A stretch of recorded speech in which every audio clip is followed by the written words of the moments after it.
At Arizona State University, we're bringing world-class education from our globally acclaimed faculty to you.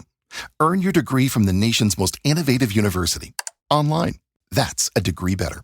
Learn more at asuonline.asu.edu. With so many options, why choose Arizona State University? For me, the only online option was ASU because of the quality. Their faculty was really involved with their students and care about your personal journey. The dedication to my personal development from my professors, that's been extremely valuable to me. Earn your degree from the nation's most innovative university. Online. That's a degree better. Explore more than 350 plus undergraduate, graduate, and certificate programs at asuonline.asu.edu.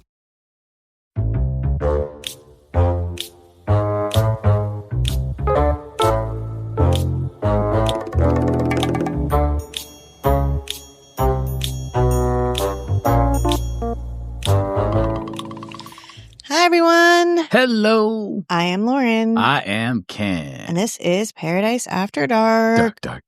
Off topic. Off topic. And uncut. Uncut. Do you guys know what that means? That means that we're just on here talking, and this will be edited for sound quality, but I'm not editing this at all. It's uncut. Raw dogging it, for lack of a better term. Thank you, Ken. Is that bad? No. Is that a bad term? No. Okay. It's a very Ken term. It's a Ken term. You know what? I found out over the weekend that I'm Kenough. You are Kenough. I'm Kenough. You are Kenough. I am Kenough. I actually really don't even know what that means. It's from the Barbie movie. Oh. Remember? Oh, Ken yeah. had the shirt that said Kenough. Oh, yes. Okay. That's why Aaron kept saying that. So Aaron kept saying that the whole time. He's like, oh, he's Kenough. I get it. So that's what they kept doing. Speaking of Aaron, that was Aaron from Generation Y, who we got to hang out with because we were in Boston. Well, Danvers. Sort of. Danvers, which is north of Boston a little bit, 30-minute Uber ride, depending on traffic, of course. So we were at the True Crime Podcast Festival, which was nice. Last weekend? It's a very, very small venue. It's very intimate, you know. Yeah. So met some really great people. So it was really nice to just go see some new faces. You know, there's definitely some new podcasts. And some old faces we haven't seen in a while. Yeah, and you know who I made friends with, and we talked about Johnny Appleseed, was Jordan Taylor. He's great. Yeah, he works with Josh Hallmark, right? Yes, yeah. Hey, can you just turn my volume down just a little bit, right there? Perfect, thank you. Okay. Sorry, we're struggling with my headphones. Technological issues. I can't even wear my headphones because it's all echoey and weird. So, but it was nice. I mean, it's a small venue. It wasn't a lot of guests. There was a mixed bag of people, but I did like the other podcasters. We met a few people that we've actually built relationships with, and it was really nice too because when they find out we've been doing this so long, Laura and I had a discussion on the way back that one person that we met there, Regina. She has a show called Deadly Ever After. Her podcast is kind of different because she used to be a wedding planner and she planned all these weddings. She said she used to see all the red flags and stuff. So now basically her podcast is accidents, murders, or things that happened on honeymoons or right after the wedding. But she reached out to us about information on a Florida case, which I thought was really cool. So you meet people and they're like, hey, let's reach out to you guys and that's what you want to do. You make those connections, which was really nice. Yeah, that was great to meet new people and maybe some future collaborations. Yeah. The only thing I didn't like is the venue was nice. The gym they had was, I loved the gym because I was working out. They had a hot tub. I found myself in the hot tub. What? Yeah, you were I forgot my bathing suit, so... Well, I did too. I didn't go in the hospital. Wait, we were supposed to wear bathing suits? You stop it. You were wearing a bathing suit. I was wearing a bathing suit. But anyway, it just sounds funny. But it was great. It was fun. So anyway, moving along. What's the next off-topic thing we're going to talk about, Ken? Well, one thing I do want to say is I kind of, when at the venue, they did panels. So there was different people did different panels, which was kind of cool. And it was really neat to see. Really neat to see Robin Warder. His panel was great. To watch him talk about the Ziegler case, Tommy Ziegler in Florida, which is a case, I don't think we ever covered that case. No, we actually haven't covered it, but he wrote about it in my book. We'll get to my book in a minute, But Yeah, he wrote a chapter in Lauren's book, and I'm so excited. But like I said, we'll talk about it in a minute. But to listen to him tell the story, my mind was blown. There were so many things about that case. Now, I'd heard about the case. I'd listened to it. Like, there's been one or two other podcasts I've listened to. I looked into it because obviously he was writing that chapter for Lauren. And the story, the way he tells it in 45 minutes, my mind was just blown because he knows so much about it. So that was a really good takeaway from there. There was one panel I was very frustrated with. I'm not going to get into all the details. I will never sit through something like that again because it was very distasteful, for lack of a better term. But other than that, I thought it was a great event. So the next one is going to be like in LA, which I'm not flying from Naples, Florida to LA. I have no interest to fly that long in an airplane. I have no interest in going to LA. I know. Maybe if they clean their act up a little bit, where they're not going crazy out there and stuff. I don't know. Yeah, I just assume stay here with the Florida crazy. We don't need LA crazy. We don't need enough crazy. I'm happy with Florida crazy. You're absolutely right. So, well, anyway, the nice thing is the next venture is going to be Denver. We're going to CrimeCon. Yes, and that's only like 6 weeks away. Yeah, I think. Do we have a promo code? Yes, it's Paradise. Well, that's easy. Straight up Paradise. Paradise. If you have not gotten your tickets to CrimeCon yet, use our code Paradise for 10% off. That's actually, a pretty good amount of money. It's turning into a good chunk of change. Yeah. 10% is 10%. So, yeah, and it's Denver. And so I do want to make a proposition. If there's any listener that was able to get score tickets and book a hotel room at the Gaylord, here's what Ken will offer. We have a room at the Element, which is off-site. We have a table now. So we have a booth. We have a table on Podcast Row. Yeah. We're going to be on Podcast Row this year. So what we would like to do is we would give you the room at the Element. We'll pay for one night at the Element for you if we can have your room at the Gaylord. So you'll get one free night at the hotel. You'll have to Uber back and forth, but it's only like a mile away. It's a 5-minute ride. So yeah, hit us up. Hit us up on social media. So I will pay for your first night at the hotel. You can hit us up on social media if you'll be willing to give us your room at Gaylord. It's the best I can offer at the moment. So yeah, even if it's like a broom closet or something. Yeah, I just don't want to have to Uber. Yeah, because we have a table, and it's like we have to get all our stuff and back and forth, and it's going to make it a little tougher. But either way, we're going to be good either way. I'm excited to go. I'm excited to go to Denver. The weather's going to be beautiful. It's September. Things are going to start to change. So I'm very, very, very, very excited. Me too. For CrimeCon. Me too. I love CrimeCon. I love their venue so far. Our first one that we went to was Austin. A lot of people giving CrimeCon a lot of slack lately, but the thing is, honestly,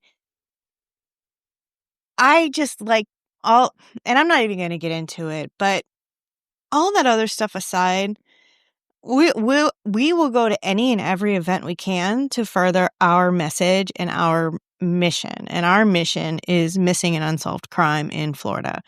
And so, it gets under my skin. Somebody told me at the True Crime Podcast Festival, this girl, I don't even know her name. She's like, "Oh my God, I just found out that CrimeCon is Lululemon and they're I can't remember everything she said, but she's like, and I already bought tickets and now I don't want to go." And I'm just like, because somebody told you that CrimeCon was like Lululemon. Okay. Like, I earned my degree online at Arizona State University. I chose to get my degree at ASU because I knew that I'd get a quality education, they were recognized for excellence, and that I would be prepared for the workforce upon graduating. To be associated with ASU, both as a student and alum, it makes me extremely proud, and having experienced the program, I know now that I'm set up for success. Learn more at asuonline.asu.edu.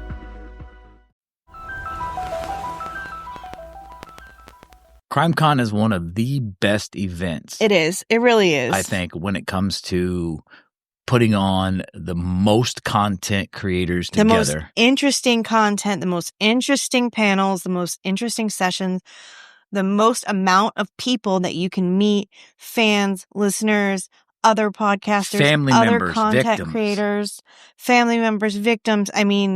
You just can't if you are serious about whatever your mission is, and I'm talking to fellow content creators here, if you are serious about spreading your message, then who gives a flying fudgesicle about anything else other than reaching the people you want to reach? So that's my take on every single event there is.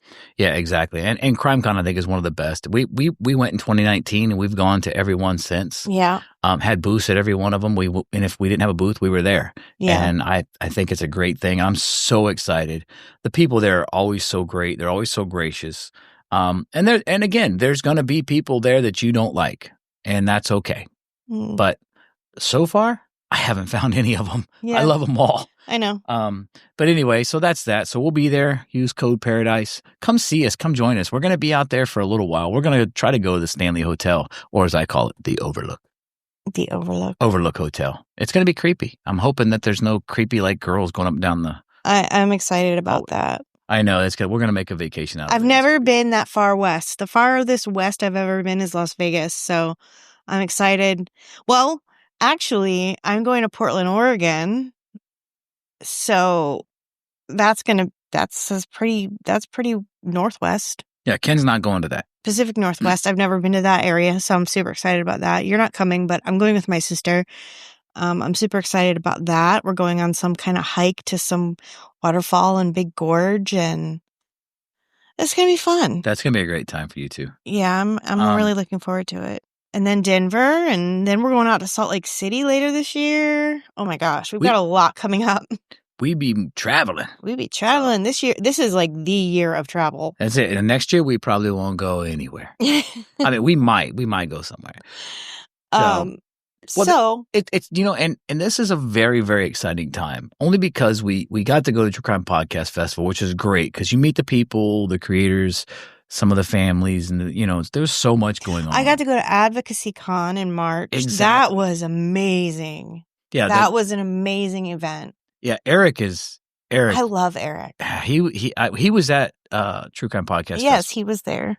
What his story is? Yeah, that's the thing that got me. They opened with him on the panel. I sat there and watched it, and I'm like, "Oh, come on, man!" Did you ever hear his story before? No. Oh. I knew the story, but you never heard him tell it. He stood up there for 45 minutes and told his story, and I was just like, "Oh my god!" My heart was like, just, like, "Oh my god!" It was terrible. And by the way, we're talking about Eric Carter Landine, the True Consequences podcast. So, yeah. But anyway, it was great. He was there. Didn't he help put that on? I guess he said it's going to be in Albuquerque, New Mexico. Yeah, Is Albuquerque next year? Whitney and Melissa from Navigating Advocacy, formerly known as Cults, Crime, and Cabernet. Yeah, that's where we met him in Austin.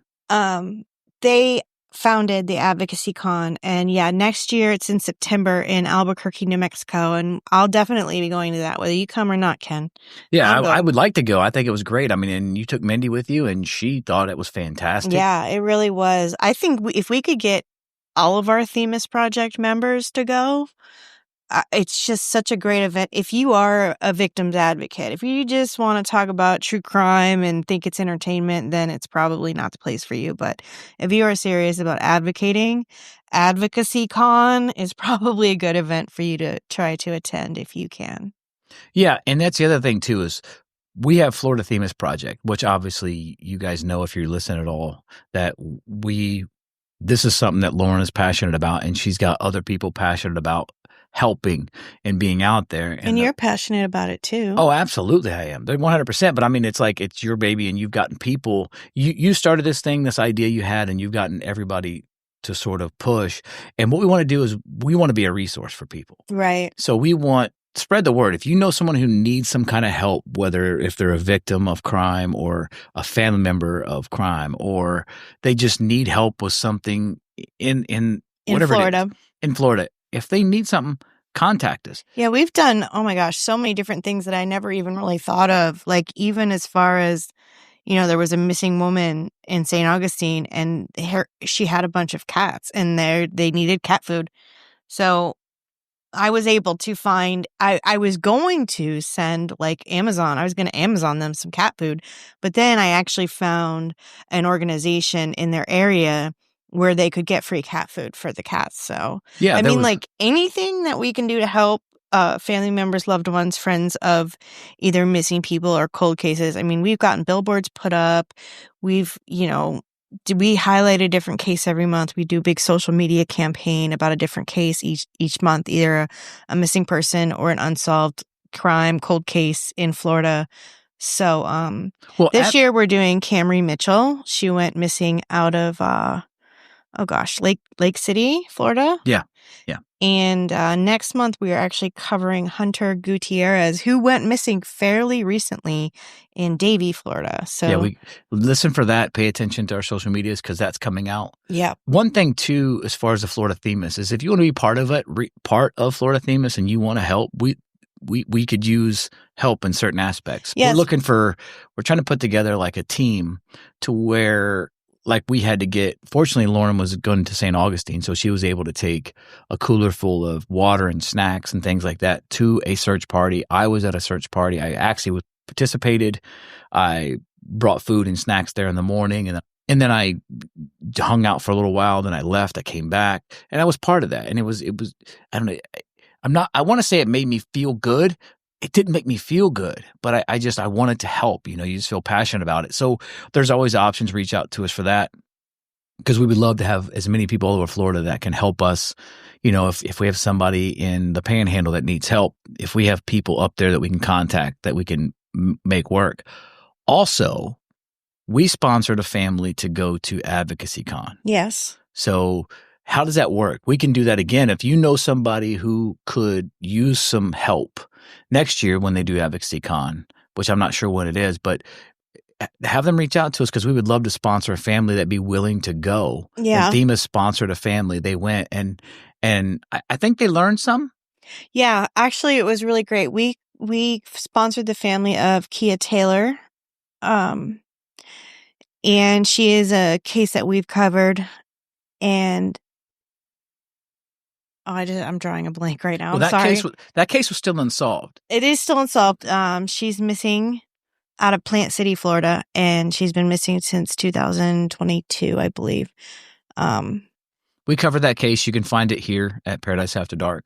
But the thing is too, so those options are there. So we want to be a resource. So if you know somebody that needs help, we're trying to grow Themis. We are growing. We've got some resources. We want to help. We want more resources. So if you know somebody that needs help, or if you know someone who would love to tell their story or need a case covered, please put our name out there for that. Because, obviously the Florida Themis thing is a priority for us when it comes to what we're doing here. So, and speaking of that, let's get to the bare bones of what's going on here. If anyone's still listening. Yeah, exactly. You probably lost. But you should be super excited, because tomorrow is a very important day. Well, it's actually today for anyone listening, because we're recording this. Oh, that's right. It's coming out tomorrow. Yes, we're recording this. It is 7:56 p.m. on July 25th, 2025. Tomorrow, which is today for our listeners, July 26th, is the day my book is officially released. It's actually already available on Amazon. So yeah, it's but it is officially released tomorrow, and I'm super excited. Yeah, so if you were one of those lucky participants to order the book, you should get it tomorrow. It should hit tomorrow. Yes. So you should get your delivery. I've been tracking my delivery. I haven't got mine yet. So I'm excited. hoping mine comes at least tomorrow. And I'm so excited for you, because once you put your hands on the actual book. I know. I mean, I'm it's very one excited. thing to write it and do it, but once you got the finished copy in your hand, it's going to be so exciting. So I'm going to take pictures of myself. Yeah, Take you should. selfies with my book. You should. I'm going to take By the way, selfies. my book is called Through the Shadows: Unsolved Crime and the Search for Truth. Search it on Amazon, or you can get it straight from my publisher's website. I'll put the link in the show notes. I tell people go straight to the publisher, because sometimes that way you don't get any bootleg stuff. Not that that's going to be right now, but you know what? Straight to the publisher. Just buy it from the publisher. Yeah, it's always a better. It's a better. way to Don't give Amazon any of my royalties. All right, let's just be straight. go. Royalty. I'm kidding. I'm kidding. Kinda. So it's pretty exciting though. But so maybe you talk about my book. I mean, I could write a book. but it wouldn't be about anything good. So what is your book about? So my book is part true crime, part memoir. It is basically, I actually wrote on, if anybody's following my Substack, I actually just wrote a behind the book about my book, like what my book actually is, but I'll just tell you. So it started out as a deep dive into the Sims case. I was going to write a book about the Sims case, and anybody that's been listening knows my passion for the Sims case. Anybody that listened to my other podcast, Massacre on Muriel Court, it is a long form podcast about the case. And I planned to write a book about it, but I got started on it and I got to thinking, oh my gosh, there's so many more cases.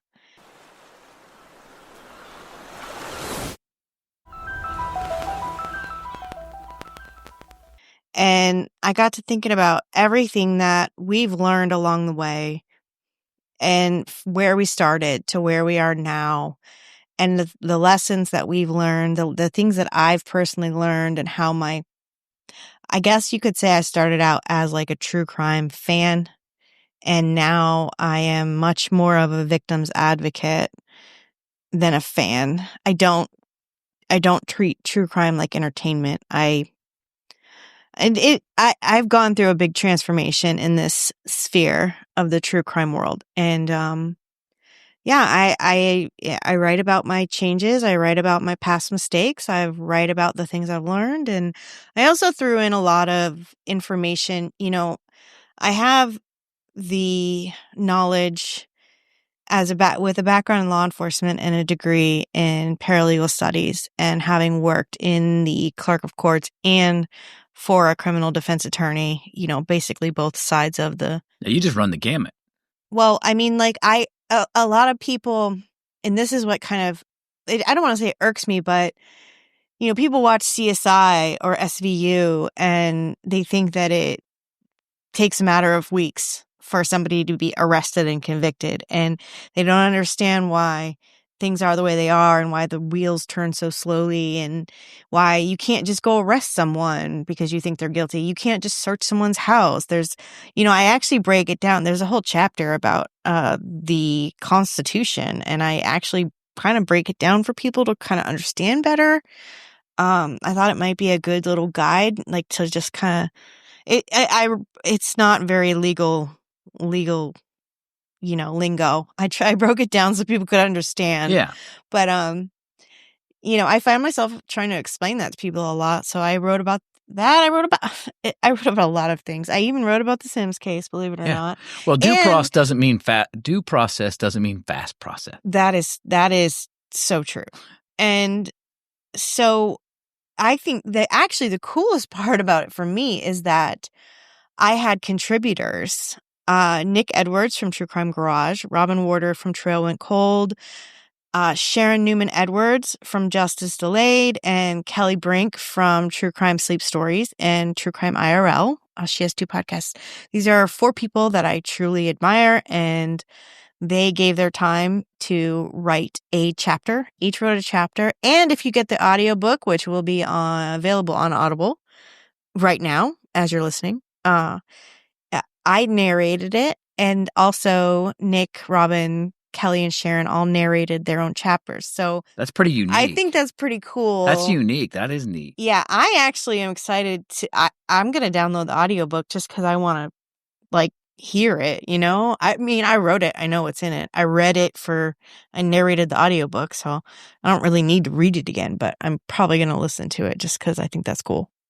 Well, I kind of want to save a little something about your book for a moment, but I want to talk about something that's big in the news right now. Okay. And then we'll hit back on your book again. Oh, I know what you're gonna bring up. I know, and I hate to do it because it's like I've consumed so much of this in the last 2 weeks. And I'm sure you have. I took like a 2-day break after. Well, I guess it was only a 1-day break. Yesterday was my break from that case. Exactly. Well, it's big in the news, and people are tuned in. And here's something that got me. So this is something that blew me away. So the Brian Kohlberger thing. Well, we watched a documentary about the Idaho Four, they call it, or the Idaho girls. The Idaho Four. Yeah, the Idaho Four. That's what they call it. And I hate to do that because I hate to simplify 4 lives to a number. So anyway, Brian, BK, we'll call him BK from now on. Yeah. Yeah, So, fuck him. fuck him. Yeah. Well, I mean, what a waste. But BK, the case is What's it doing? what it doing? Okay, never mind. I'm sorry. I thought that we had turned off, but we didn't. Okay. Well, BK, he was obviously going through a sentence. He did the plea deal, which I had a conversation with someone at the True Crime Podcast Festival. They said, "Oh my God, he needs the death penalty. I can't believe that they let him get away with a plea deal. I can't believe they let him do this." I'm like, look, I appreciate the plea deal only for this aspect, and you give me your thoughts too. He can never contest this. Right. If you listen to what the judge said at sentencing, if you contest this, you will be violating the stipulations of the plea deal, which means we can shaft you. So they put into the plea deal that if he tries anything, he can be resentenced, and he can be resentenced to death. Exactly. So, and he's already admitted it, which means he's going to fry. Yeah. So I hope he tries It'd something really stupid. be hard to find a jury that doesn't already know that he pled guilty. Exactly. So the plea deal stops the family for having to relive this over and over, because once they do the trial, then there's going to be, what do they call it when they, appeals. I don't know why my brain just farted. So that he tries to do appeals. There's going to be none of that. He's not allowed to appeal. He can't do anything. So No. And the judge sentenced him consecutive, which means he's going to rot. He's going to die in prison, yeah. Exactly. I think he's going to die probably before he gets too old. I don't think he's going to last long. Well, he might have gotten all A's in college, but in prison he's going to get the big D. Well, that's what I want to get to. So we listened to the victim's impact statement, and here's something that when you listen to it, one, Lauren, she says, "Hey, we watched the documentaries in like 2 days." She's like, "Hey," she texts me and she goes, "They're going to be doing the sentencing. Listen." So I'm listening. I have the earbud in my ear, and I'm listening to the victim's impact statements. And I'm at a guy's house and I'm working on his grill. Anybody who knows what I do, that's what I do. So I'm fixing, and the guy comes out. He goes, "Oh my God, man, I'm inside right now and I'm listening to these victims' impact statement." He goes, "I cannot believe this guy's horrible." And he mentions BK, and he says, "This guy's horrible." He goes, "I can't believe God would make such a human." And I said, "You know what? God didn't. God would never make something like that." And he goes, "You're absolutely right." But it blew me away that here I'm at a guy's house, and this house is in an area where this guy's pretty well off. And he comes out and he's giving me heartfelt statements about what he's listening to. I have it in my ear, and I said, "Well, just so you know, I'm listening to it too." He goes, "Oh, we have a conversation about it for a couple minutes. I go back to my job and everything's fine." But then I get back in the car and I'm driving, and I'm thinking to myself, listening to, the heartfelt statements of the family, and they're torn apart and they're sad and they're crying. And I'm thinking, I hope that this sick, twisted bastard is not getting off on this, because he wanted to inflict pain that night, and he did. And he loved, he probably liked what he got. He got that rush. And I'm thinking, I hope he's not getting that from these people. Yeah. And then Kaylee's family steps up to the plate. Yeah. They did not let him feel any of their pain. And that's what I appreciated. Some people are like, "Oh my God, can you believe that? They seemed like they were so callous." I had some guys say, "Oh, they seem very callous." What the heck do you think they are? Yeah. Of course they're callous. They're angry. I'm angry. And I'm not even related to them. I'm thousands of miles away, and I wanted to reach through the TV and choke the life out of this guy, as most people did. But when you listen to the family, and obviously one of the statements that Lauren made, which was from the mother, I think. No, it was from the younger sister. Okay. So, and then that was the younger sister, but the father who gets up there and he's like, "Oh, he goes, you had a master's degree and this and that." He goes, "You're a joke. You got caught. They knew who you were in minutes. They had you pegged. All they had to do was find you. Yeah. You messed up." In other words, they took his self and then they just brought him down to a level. So he got no satisfaction. And when Kaylee's older sister made her statement about, had Kaylee been awake, she would have kicked your fucking ass. Exactly. And even Lauren texted me, she says, because I was driving and she texted me, she says, "You can see that he changed his breathing patterns." He was taking deep breaths. I was watching him very intently. They got to him. Yeah, I think he didn't they did. get to feel any of their pain. And the Gonzalez family, I was so proud. But there's something to be said I mean, if you listen to what the little sister said and what the big sister said, Lauren, I think you can elaborate more on this. Well, I actually wrote a chapter in my book. We're getting back to my book now, like you said we would. That's what I wanted to do. I wrote a chapter titled Don't Fuck with Sisters, because I have found in my journey a phenomenon that sisters are the biggest, strongest advocates for their siblings who are missing or murdered. It is really, I still haven't figured out what it is yet, but man, sisters. And it's a fact, because once Lauren was talking to me about this when she was writing the chapter in the book, and if I look into some of the cases, a lot Sarah of times, Turney, Julie Murray, Kelsey German.